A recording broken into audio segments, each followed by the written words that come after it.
Honorable Justice Janet Cummings Edwards, Chancellor of Judiciary, Honorable Basil Williams, Minister of Legal Affairs and Attorney General, Honorable Roxanne George, Chief Justice, former Chancellor, Justice Karl Singh, Justice Prem Prasad, Justices of Appeal,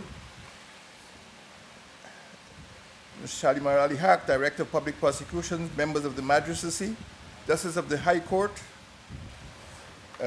ladies and gentlemen, boys and girls. I'm very happy to be here.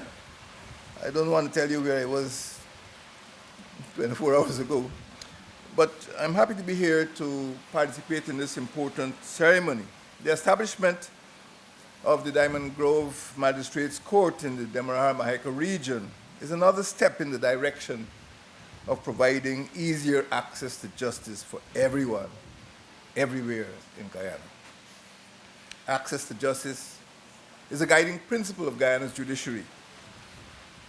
The decentralization of the magistracy conforms to the government's policy of extending public services countrywide. Guyana is a complex country, demographically, geographically, socially, and politically. It's the largest Caribbean state in size, but has a population density of fewer than 4 persons per square kilometer, compared to 660 persons per square kilometer in Barbados. Cross-country communications and transportation can be challenging. The sizes of our regions are astonishing. The Barima-Waini region, larger than Kuwait, Pomeroon, Suriname, larger than Trinidad and Tobago, Essequibo Islands, West Demerara, larger than Mauritius, Demerara-Mahaica, larger than Singapore, Mahaica-Berbice, larger than Cape Verde, East Berbice-Corentyne, larger than Belgium, Cuyuni-Mazaruni, larger than the Netherlands, Patara-Siparuni, larger than Fiji, Rupununi, larger than Costa Rica, Upper Demerara-Berbice, larger than the Bahamas. In fact, when I was at Lethem, I advised the Honorable Chancellor to get Magistrate Wilson a horse so that he could cover the 57,000 square kilometers on horseback. I'm sure you'd make judicial history in the Caribbean. But the landscape, as described in our beautiful songs and our national anthem, a land of rivers and plains, is a complex one also. There are islands in the Essequibo. There are lakes also in the Essequibo, highlands, grasslands, wetlands, waterfalls, lakes, forests, rivers. People live all these places. And the central government needs to deliver services to the people wherever they live. As you know from your history of your magistracy, I'm sure somebody will write the book soon, the government of British Guyana introduced a system of districts in 1932. Districts were headed by district commissioners who actually possessed magisterial powers. The District Government Act provided for district commissioners to be appointed as magistrates. The Act stated the district commissioner may, at any time by notice in the Gazette, be appointed to act as a magistrate within the district, and the appointment may at any time be cancelled by like notice. The replacement of the district commission system by the ministerial system in 1973 removed such magisterial powers. Thank God.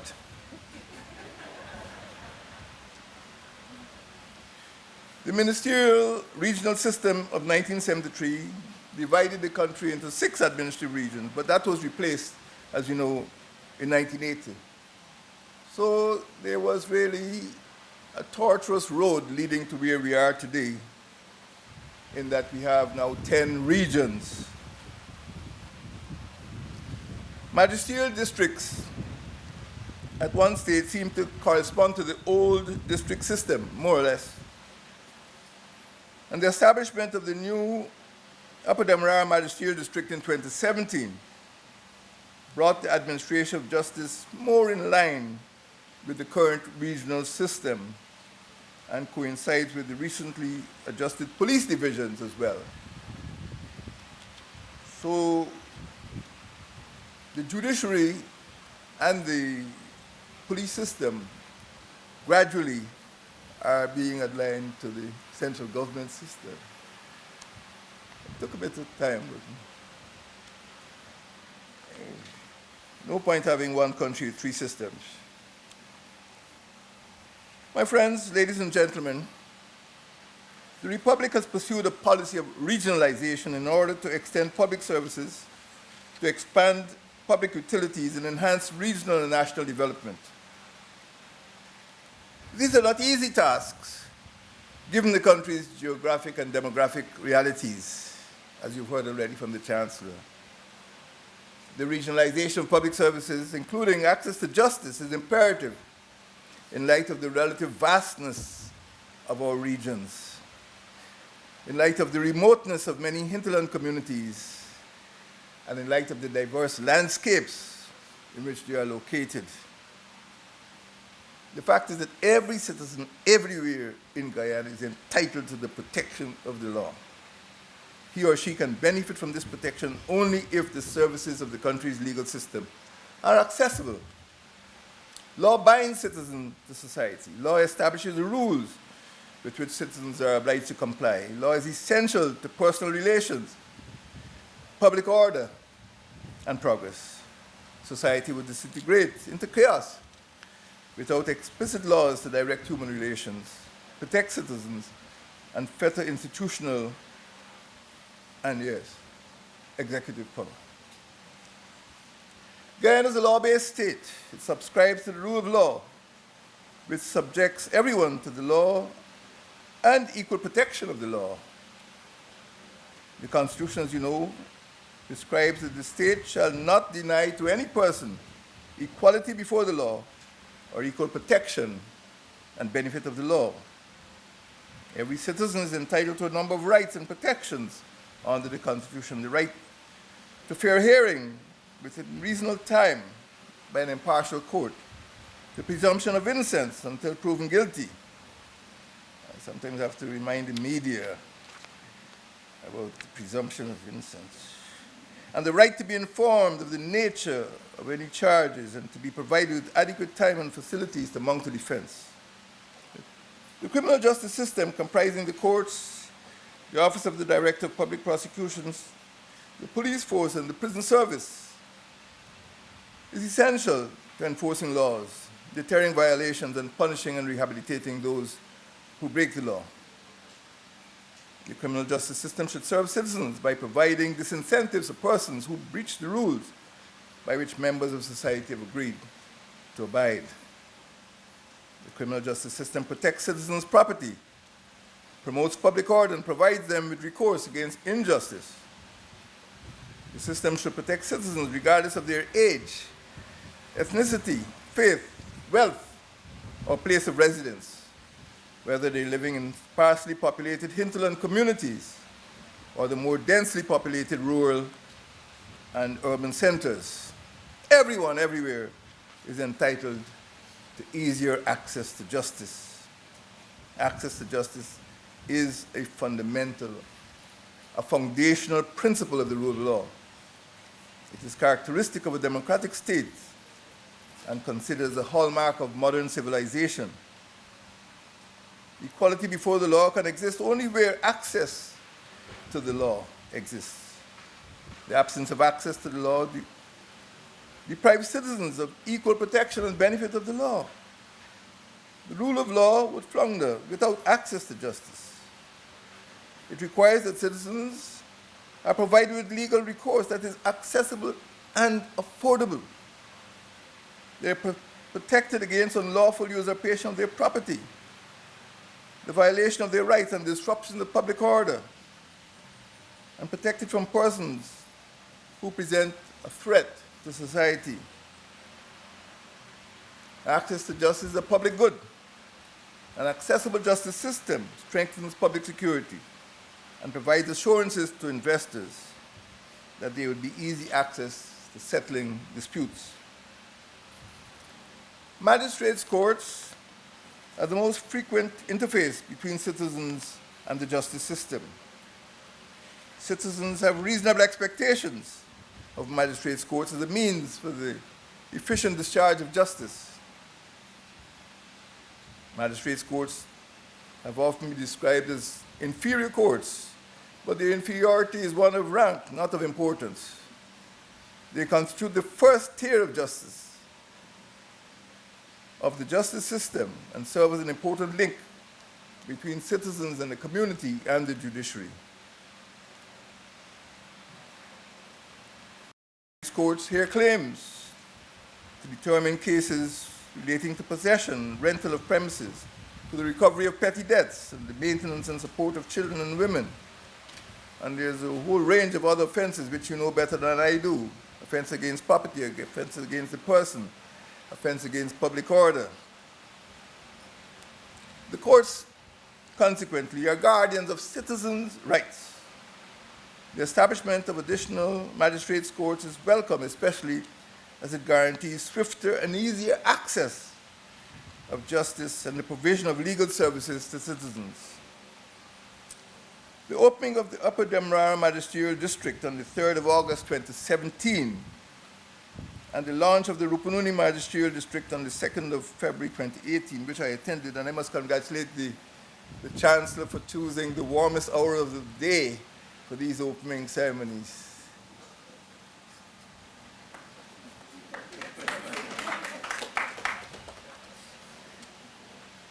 These ceremonies have given me, which I attended, they gave me the opportunity to note that the establishment of the magisterial districts brought the administration of justice closer to the people and provided timely and less costly access to justice. I said then, and I iterate, if the citizen cannot come to the court must come to the citizen. I suggested that that model be replicated in each of the country's 10 administrative regions, and I'm happy that this is being done. We're taking courts to the communities. Guyana's 55 functional magistrates' courts include the bail court, the drug treatment and rehabilitation court, the juvenile court, and sexual offenses court. And these courts are presided over by a small corps, I believe, of over only 23 magistrates. This is a lot of work for so few people. We have to do something about that.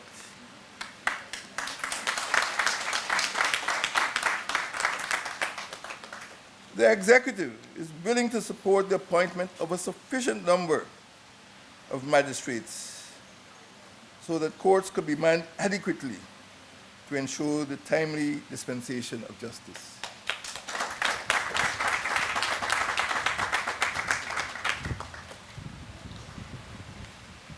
Note the word sufficient and adequate. A lot of room for discussion. Human society is becoming more complex, and the law must change accordingly. Justice has passed the stage of being limited to the imposition of punishment. Human rights and rehabilitation have become central objectives of the modern legal systems. Specialized courts at the magisterial level manifest the increasing complexity of the law. They reflect a recognition of the multifaceted nature of crimes and the need to ensure that the investigation and punishment of crime do not ignore causation. Specialized courts attempt to get to the root of criminal behavior. They place greater emphasis on restorative justice and the reduction of recidivism, including through the imposition of non-custodial sentences where these are deemed appropriate. The criminal justice system should not respond in a stereotyped style to all crimes. Greater flexibility is needed in dispensing justice so that one type of punishment Imprisonment, for example, is not perceived as a panacea for punishing or deterrent crimes. So the children will have to vary their skits in months to come.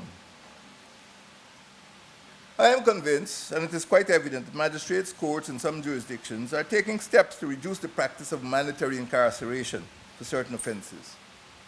That is good. Alternatives to custodial sentences are being carefully considered, where appropriate, and are part of the heritage of this country's ethnic groups. I know that certainly in part of northern Nigeria, where I lived for a while, people hardly went to the civil courts. They would go to the Qazi, as they call it, for the dispensation of justice on the Sharia. And I think the Indians who came here brought the panchayat system for the resolution of family and community disputes. These are good. They mustn't be thrown out of the window in resolving disputes at family and community level. So they're part of our country's ethnic heritage. I commend the Chancellor and the Chief Justice and the other members of the team for continuing the program of establishing magisterial courts throughout the country. We now have courts in every region, in Burima-Waini, at Aquero, Mabaruma, Matthews Ridge, at Pomloon, Supernam, Anna Regina, Charity, and Suddy, Essequibo Islands, West Demerara, Legwan, Leonora, Breeden Hoop, Wackenham, and Wales, Demerara, Mahaika at Cove and John, Georgetown, Mahaika, Providence, Parandam, Vigilance, and now here at Diamond Grove, Mahaika Borbis at Blairmont, Fort Wellington, Myconi and Weldad, East Berbice Quarantine at Albion, Mibikuri, New Amsterdam, number 51 Village, Reliance, Sisters, Springlands, and Wim. In the Kuyuni Mazaruni at Bartik and Camarang, Pataru Siparuni at Madia, Rupununi at Aishalton, Anai, Karasabay, and Lethem, and in the Upper Demerara Berbice region at Kokwani and Linden. So the entire country will be covered in due course by a network of magistrates' courts to dispense justice and respond to the needs of all Guyanese everywhere. Ladies and gentlemen, magistrates' courts are spread all across our 10 regions, albeit unevenly, but the emergent system reflects most closely the policy of regionalization of administration adopted by the public service and by the police service as well. Legal systems do not exist in a vacuum. The courts are linked to citizens and the communities which they serve. The choice of Diamond Grove as the location for the construction of this new court, I would say, was a necessity. Diamond Grove is one of the fastest growing settlements in the country. It is estimated that there are more than 35,000 persons who now live in this neighborhood. 2 or 3 decades ago, Diamond Grove was primarily cane fields. The downsizing of the sugar industry did not commence in 2016. The 23-year period between 1992 and 2015 witnessed the removal of 5,340 employees from the payroll of the Guyana Sugar Corporation. Quote me. Diamond Estate alone severed 500 employees when it was closed in 2010. The Guyana Agriculture and General Workers Union was obliged to take the corporation to court to secure benefits for those employees.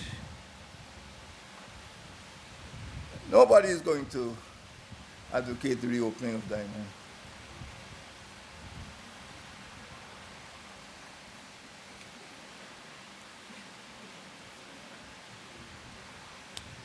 The termination of sugar production released 4,000 hectares of land, part of which we now stand on. A thriving human community has emerged out of the rubble and stubble of the cane fields of Diamond Estate.